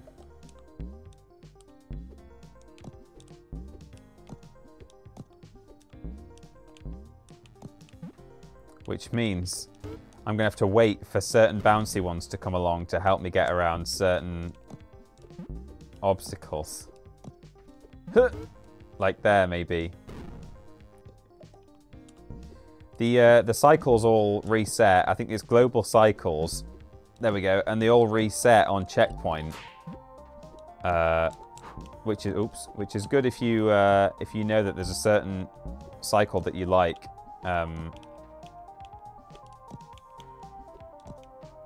Oh, I can go on the road. Oh, I'm allowed on the road. I thought it would only let me on. I know I've stood on the road right at the start, but I thought maybe once you're beyond a certain point, you can't step on the road. But I can step on the road. Well, hang on. If I can step on the road, what's to stop? Oh, maybe you can only stand on the road for like a second. Can I? What's the rules of? Hang on. Let me step on the road behind the truck there. Here.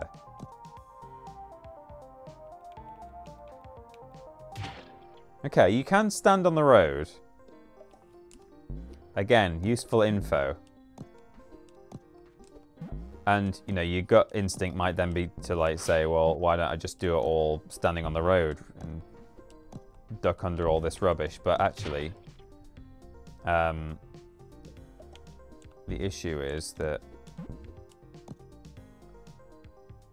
Well, actually, for one thing, how would I get back onto... Okay, I'm allowed to do that. Can I... Let's see if we can get on these blue ones, these turquoise ones, without being squished. I don't think I can get back onto a truck, which is another thing worth considering. Can't really get onto any of these turquoise ones because they're behind. Maybe if I... So, I can't get back onto the traffic from the road, I don't think. Okay, possibly onto those blue ones. I think it's much easier on the bouncy fellas. But it's very difficult to jump onto a truck, I would say. Oh no! Ooh, okay. But like here I can... Oh, do that, for example. Oh, there's another gap. Oh, I fell to my death. Okay, there's a little gap there.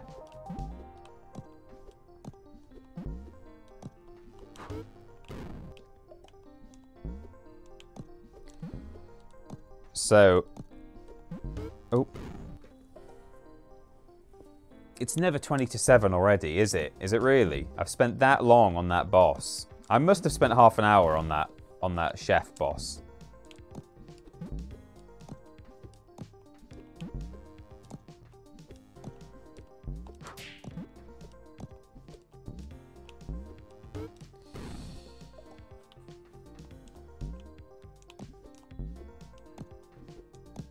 But I think we can say, in conclusion, not that the stream's over yet, but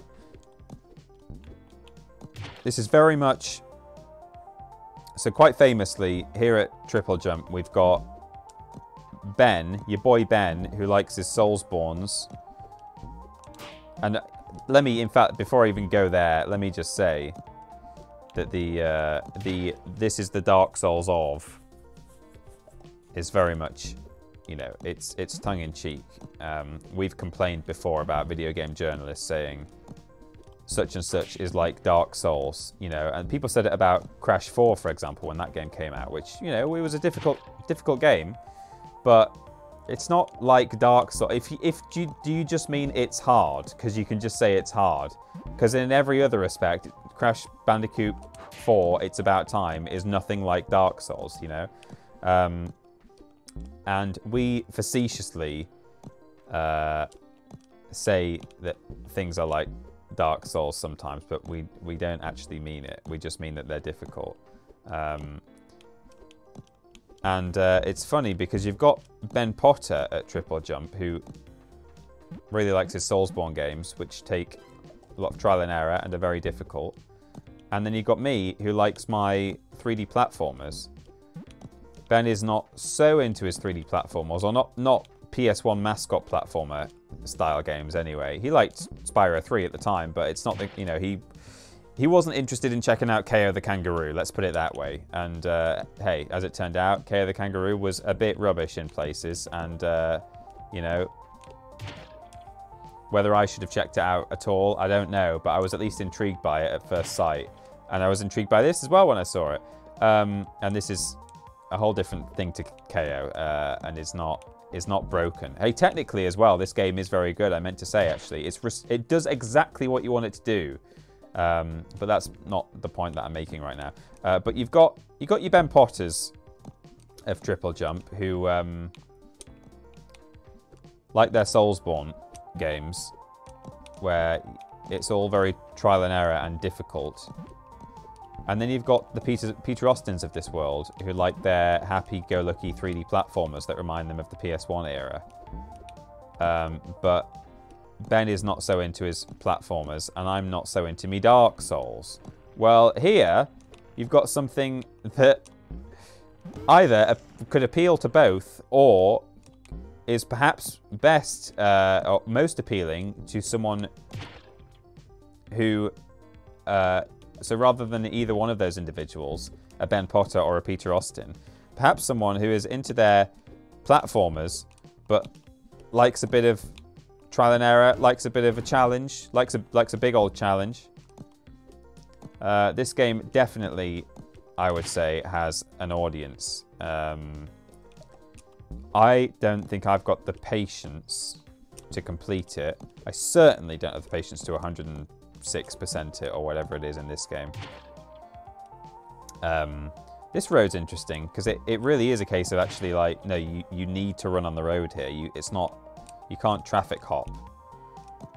You have to actually climb up these blue ones, which are a bit tricky.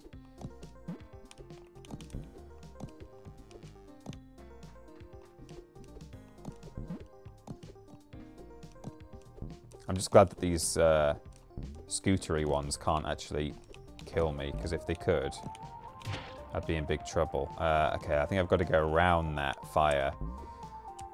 But yeah, there's definitely this game is made for a certain type of player, and it's certainly interesting to other types of player. If you're into your Super Meat Boys or your even just you Crash Bandicoots, definitely worth having a go. And hey, maybe I'm just bad as well.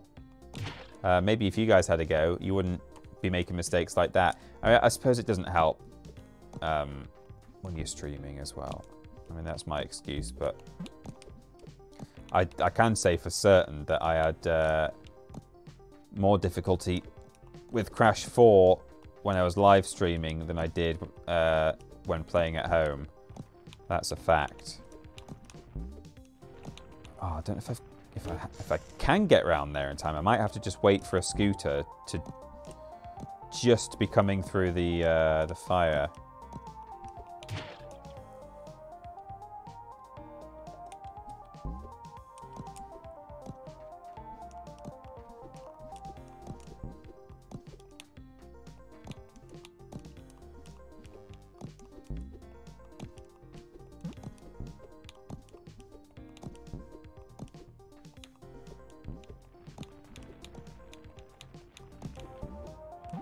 Oof, nearly. I think that's possible. I think that's what you're supposed to do.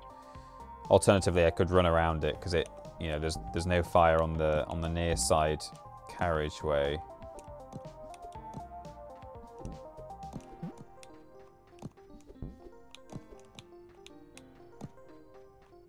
Oh.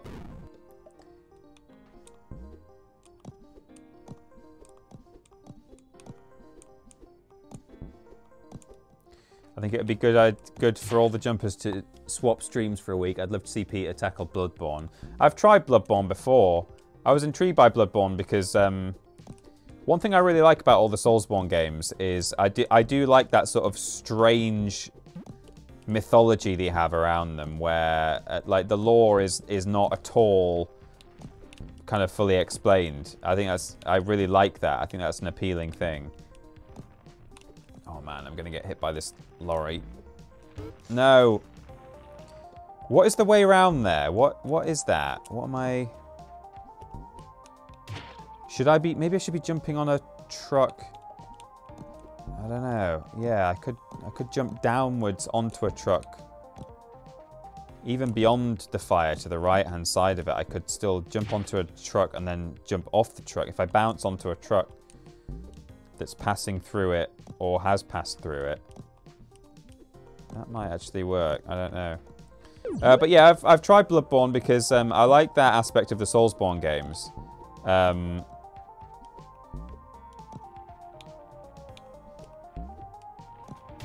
Oh man, come on. And I thought that world in particular, I mean, I'm sure that like Dark Souls 1, 2, and 3, you probably don't need to have played, for example, Dark Souls 1 to quote-unquote understand what is happening in Dark Souls 2 and 3, because kind of the point is that no one really understands it, and it's all a little bit strange. But like, I still don't like to play games when I've not played those that come before it in a series. I don't like to jump in at like, oh, what am I doing now? I'm rushing it here a little bit now. I don't see what happened there. But yeah, I don't like to come into a series like late, even if people assure me, oh, you don't need to know what happened in this one to know what happened in that one or to understand the next game. I still don't like to do it. But I thought, hey, Bloodborne, that's a standalone thing, so that's good. I don't need to have played the others. And also, just kind of aesthetically, and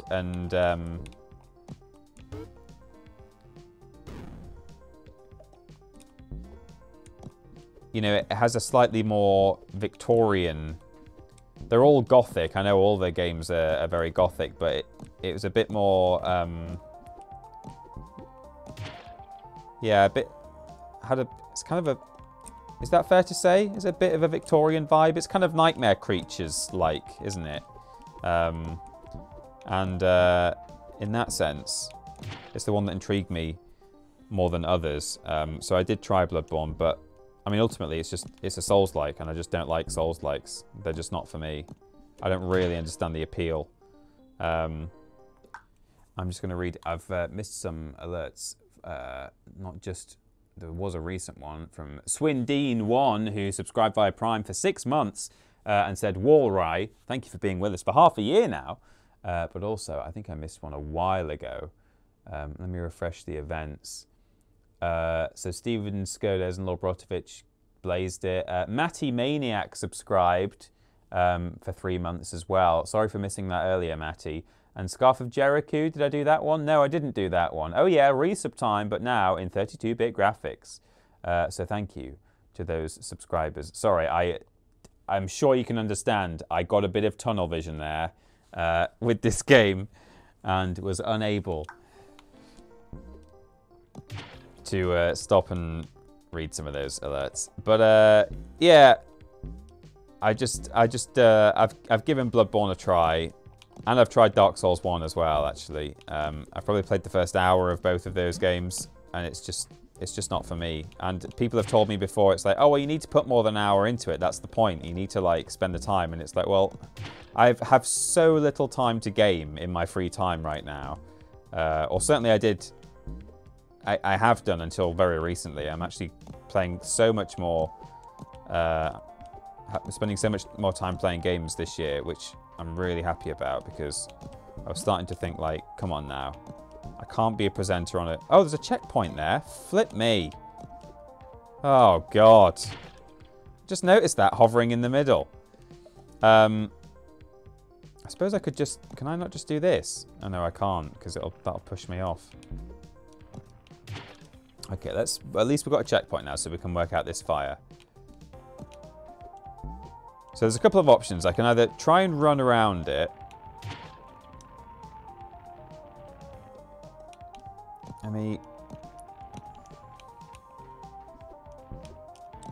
There, I'll do that. Jump on a lorry. That's what I was trying to say before. But then still got to sort of clamber around there.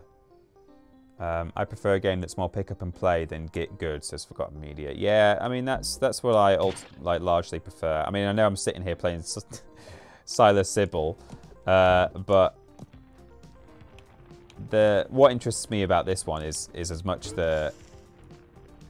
what it's kind of paying homage to. And actually, Crash Bandicoot 1 in its time was a really tough game, I think, when it first came along. It's not it's nowhere near as punishing as this. I don't think it ever was, but certainly nowadays, for me, it's not as punishing as this, because I have got good at it, because it was just a game I had as a child and played a lot. But so this isn't even like, it's not like, oh, they've made a Crash Bandicoot style game, but they've done it as though it's really hard. Like, that's not the design brief here. It's like, it's partly that it's like a Crash game, but it's really hard. But it's less so than you think, I think, is the point. It looks like after all this, I think I can just sort of... There's enough height on the cars that the flames can't get you, I think. If I can get there alive. No, I keep doing that same thing. Let me just wait for this car first. Yeah, you can just bounce, even when it's in the middle of the flame. Oops. What if I walk perfectly left? Can I stand on this? No, I can't stand on the barrier. That was a real Crash tactic there. Crash Bandicoot trying to walk on the ropes of the bridge, you know. Doing. That became a delicious meal. Crash 1 does still have a few levels that take me a while, even after years of playing it, says Mr. Black. I mean, that's true, and particularly when we came back to certain levels in the what do you call it, the Insane trilogy. I mean, that was partly due to the way that hitboxes and stuff worked. You know, the bridge ones are an example, actually, the ones I just mentioned.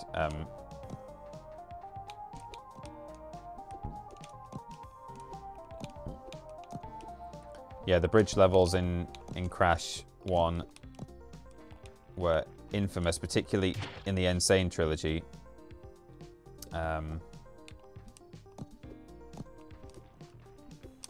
But even like some of the temple levels are really hard. And then obviously there's Stormy Ascent, which was removed from the game when it was first developed and then reinserted by Activision and Vicarious Visions. A smashing blast from the past. No, that happens every time. I keep doing the same thing. The definition of madness. So let's go down there instead, shall we? No, you can't squeeze between the cars, Peter. You can't do it. It's 5 to the hour. Let's see how far I can get before the stream ends. Oh, that seemed a bit unfair. Hello.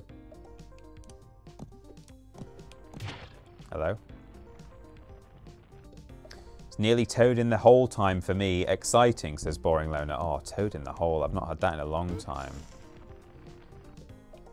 Oh, I'd love a Toad in the Hole right now. I could really go for that. For the non-Brits listening, that might all sound very strange. Do you have Toad in the Hole? No, why am I asking that? Of course you don't have Toad in the Hole. You might have it, but you certainly don't call it that. Sounds like a sex act, though, doesn't it? It was nearly Toad in the Hole time for me. I'm like, oh, yeah, I could go for a Toad in the Hole right now. Give me a Toad in my hole.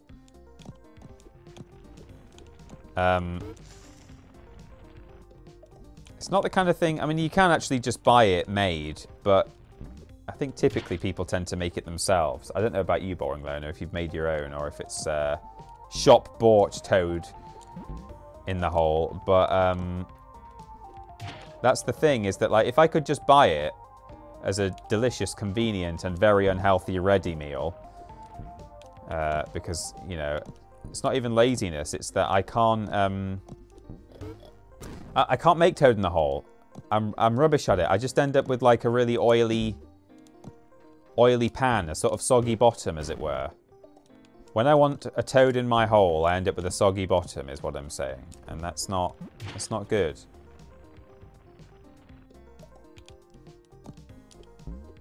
Toad in the Hole, for those who don't know, is literally just sausage in what I would call in Yorkshire pudding. Yorkshire pudding being batter mix, but it's not like a battered sausage. It's not like it's not deep fried. You get batter mix and you put it in a big oven tray. Oh, I can't see the traffic. Oh, I'm going to go up there now.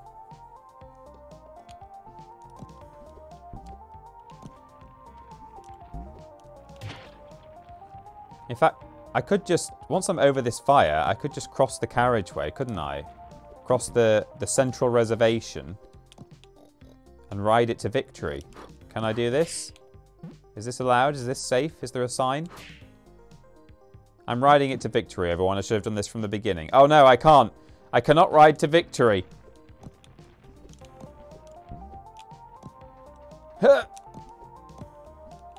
No. No. Okay, that's definitely the way to go there. That's the easiest solution.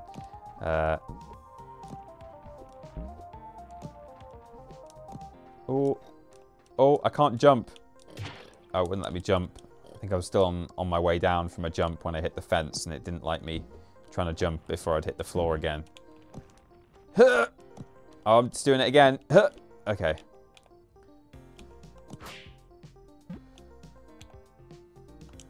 But yeah, you would put your batter mix and your Yorkshire pudding mix and sausages in a big oven tray and bake it or roast it, you know. Oh, and it's so good. It's so good if you do it right. You know, your mum probably does really good toad in the hole. Or your nan. I don't say nan. I say nan when I'm talking to other people about grandmas. But we were always we're sort of a granny household, really.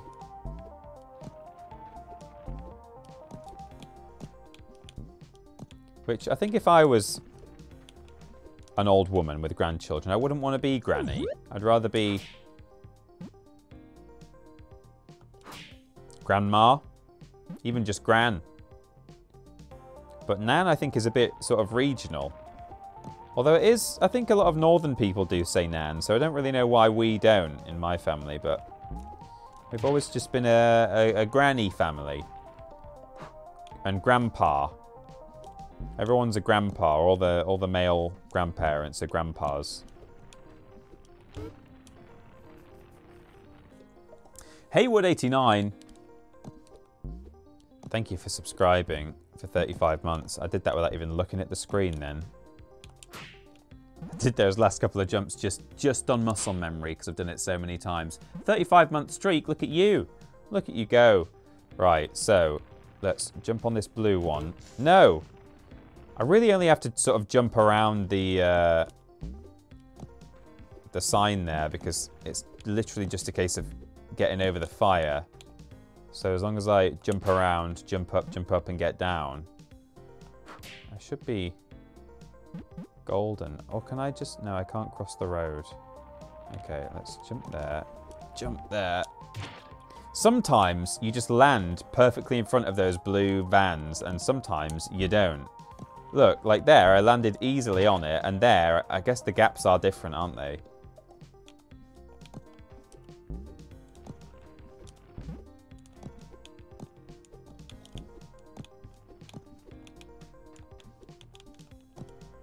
Struggling here.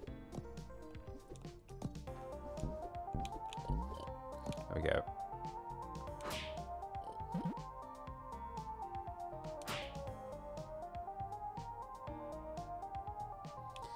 Okay, so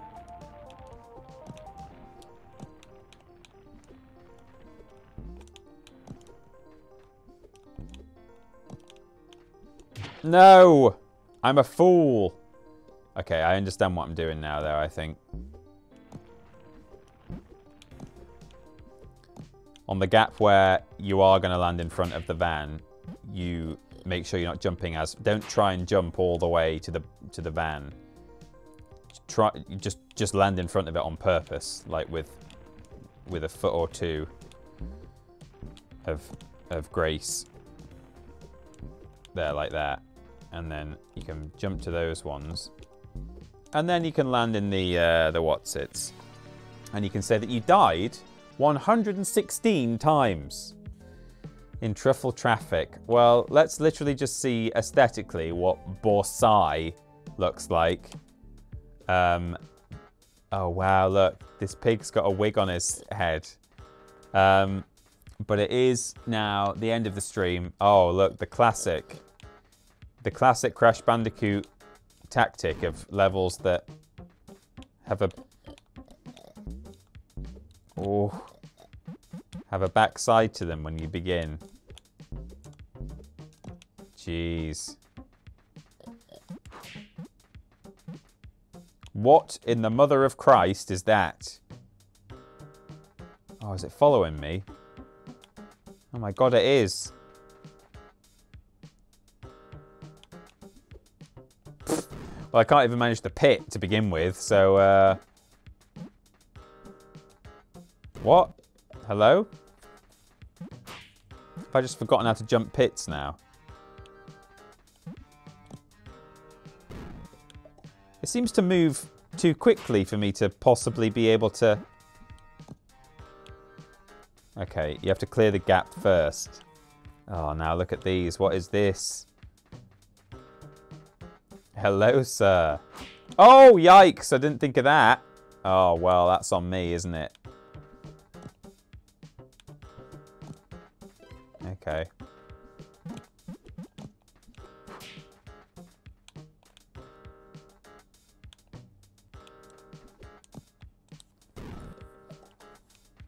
That doesn't seem possible.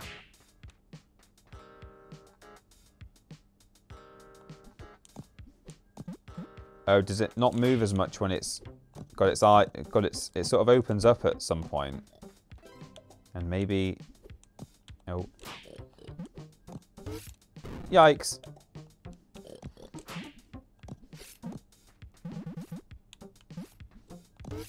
Okay, that was on me. That was very clear what was going to happen there. If I go real quick from this checkpoint, I can actually clear that. Okay. Oh, hello. What happened there? The speedrun strats. Spike. Spike.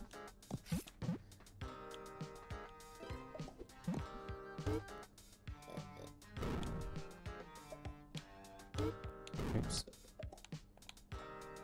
So this thing... Does anything sort of dictate whether or not it can... I don't know. I don't know. That floating egg. Oh man, how do I even... Can you get through? Yeah, you can. Okay. This level seems not as hard as... Oh! As some. Except for these things. These Fabergé eggs. Which... Just see, I mean, I have got past all of them so far, so obviously it's not impossible, but God, they track you very well. They're very quick to come after you. And when you've got a pit, because the problem is, to cross the pit, you need to be doing all forward momentum, pretty much. So if you're trying to run sideways to beat the egg, then you're spending some of your jump in diagonal momentum, you know? And it just pushes you off. Well, fortunately for me, I don't have to problem solve that one. That was, everybody, the reason I don't have to is because it's the end of the stream. That was PsiloSybil, I believe it must be pronounced. I hope you enjoyed that, and perhaps if there are a few platform heads out there in the crowd who are up for not only playing something with that lovely, lovely PS1 visual style, with big nostalgic vibes and very much Crash Bandicoot inspired in terms of level design and game mechanics and stuff. If any of you are into that and also fancy a serious challenge, then why not give PsiloSybil, not PsiloSybil, I'm thinking of PsiloSybil, that's the joke. You can give that a go by heading to Steam. It is available right now. It's in sort of early access. That was the beta version that you were looking at there, but it is out soon, and that's what it says, I think, on the Twitter account of the developer. I think I can't remember the wording, whether it's out soon or it's upcoming or something like that. But when I spoke to him about getting a code, oh yeah, PsiloSybil will release soon, it says on the Twitter account at Bad Vertex Dev. So it will release soon, to quote the bio. And when I spoke to him, he was saying winter. So I mean, there's only about a month left of winter as things are. So could be out very soon, within the next few weeks, perhaps. I don't know exactly when, but there you go. So available on Steam.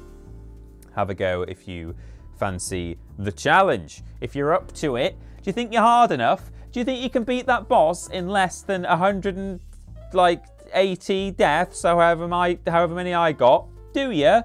Well, if you do, it's only because you watched my stream and you know that you jump onto carrot, and then you jump onto broccoli, and then you jump onto onion, and then you basically just make it up beyond that point and desperately hope that you get the last hit in. Everyone knows that's the tactic for defeating Porcini. Duh. Thanks everyone for watching. I hope you enjoyed that. And come back next week where I will be playing... I've got a lot on my to-do list at the moment with my streams. I've got like things queuing up. It's stacking. I might be playing... I guess we're going to hang on to Dead Space until we've finished... you know, the other one, Callisto Protocol. So probably Dead Space will be saved for then for joint streams. I've got another retro-style platformer coming out by an indie dev. In a few weeks' time, I'll be able to play that. I'm currently under embargo, but I've been playing it at home, and it's very charming, and it's like nice and family-friendly, and doesn't test your metal in the same way that this game does. So it'll be a whole different thing. Fear not. If you don't want to watch me fighting the same boss for half an hour straight, that's not going to be happening with that game. But I can't say any more just now, because I've got to wait until sort of mid-February or something. That's fine. So there's that, and then there's a bunch of games I just wanted to stream this year anyway, and then there are games coming out as well, thick and fast. So it won't be long before Resident Evil is out, and I think I will be streaming that solo rather than us doing it on the joint stream, so look out for that as well. And it's not February this week, so technically next week will not be an art stream, because it'll be my first stream in the month. So in 2 weeks' time, you'll have an art stream as well. So there's all sorts going on, but basically just stick with us on social media, on Twitter and stuff, and you'll be able to see exactly what's happening. Lovely. Right, thanks everyone, and thank you once again, Bad Vertex, for sending us a code for that. I did have a lot of fun, and it's very satisfying when you manage it. It's one of those games, and that's people tell me that's the appeal of like Soulsborne games. Again, to like, although it's a joke when people say it's the Dark Souls of, when they just mean it's hard.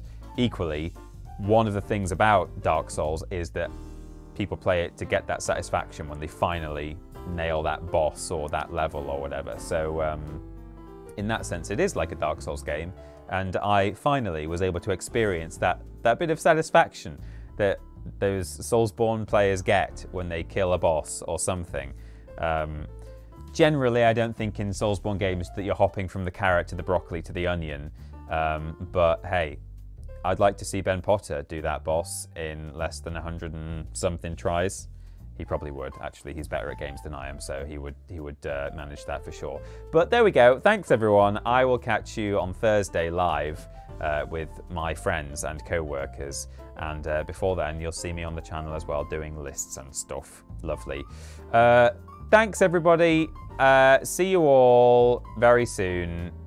Have a good Monday evening. Bye-bye.